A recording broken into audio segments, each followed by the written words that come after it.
ஞாயிற்றுக்கிழமை சந்தையில இந்த கேமரா வாங்கினா இதுல டிஸ்பிளே நல்லா இருக்கு, எங்கேயுமே உடையல. ஆனா இந்த லென்ஸ் மட்டும் ஸ்டக் ஆயிடுச்சு. எங்க கிட்ட இதே மாதிரி ஒரு கேமரா இருக்கு. இதோட பேட்டரியும் சார்ஜரும் இதுக்கு செட் ஆகும் நினைச்சு நம்பி வாங்கிட்டு வந்துட்டோம். இதுல இருக்க பேட்டரி எடுத்து இதுல போட்டு பார்ப்போம். இந்த பேட்டரி இதுல போட்டு பார்க்கலாம் நம்பி வாங்கிட்டு வந்தா இந்த பேட்டரி வேகமா இருக்கு, இந்த பேட்டரி வேகமா இருக்கு. சரி, இந்த பேட்டரியை போட்டுட்டு சார்ஜாவது போட்டு பார்க்கலாம்னு பார்க்கும்போதுதான் இதுல சார்ஜர் போட்டே இல்ல. இது வந்து சார்ஜர் போட்டு கிடையாது, HDMI போட்டு. ஃபர்ஸ்ட் பேட்டரியில எவ்வளவு சார்ஜ் இருக்குன்னு பாத்துக்குவோம்.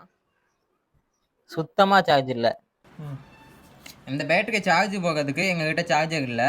அதுக்கு என்ன பண்ண போறோம்னா, இது வந்து லித்தியம் பேட்டரிக்கு சார்ஜ் போக போர்டு. நம்ம இந்த பேட்டரி யூஸ் பண்ணலாம். அதுக்கு பதிலாக பவர் பேங்க்ல வர இந்த போர்டை நம்ம யூஸ் பண்ணோம்னா இதுலயே வந்து பெர்சன்டேஜ் காட்டிடும். நம்மளோட சார்ஜ் எவ்வளோ இருக்குன்னு நல்லாவே தெரிஞ்சுக்கும்.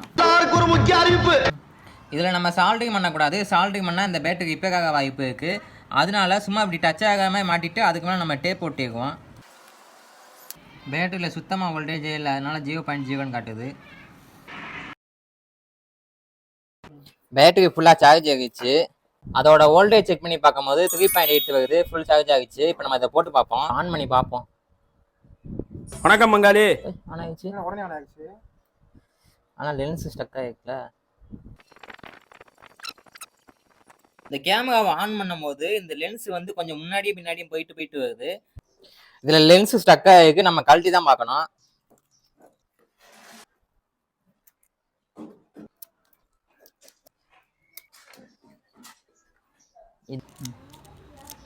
மோட்டர்ல வந்து கியர் மூலமா கனெக்ட் ஆகி உள்ள ஒரு பெரிய கியர் மூலமா ஜாயிண்ட் ஆகிருக்கு. இப்போ எல்லாத்தையும் மாட்டியாச்சு. இப்போ நம்ம பேட்டரியை போட்டு ஆன் பண்ணி பார்ப்போம்.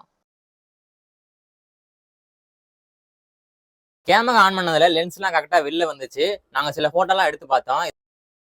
ஒரு 4-5 ஃபோட்டோ எடுத்துட்டு அப்புறம் பார்த்தா பவர் ஆஃப் ஆன்னு வந்துருச்சு. 2-3 நாள் ட்ரை பண்ணா ஆன் ஆஃப் தான் வருது. இது எப்படி சரி பண்றது உங்களுக்கு தெரிஞ்சா கமெண்ட்ல சொல்லுங்க. எல்லாத்தையும் உனக்கு சொல்லணும். மீசியை வச்சுதான் கேட்டுக்கிட்டே இருக்காயா கேள்வி.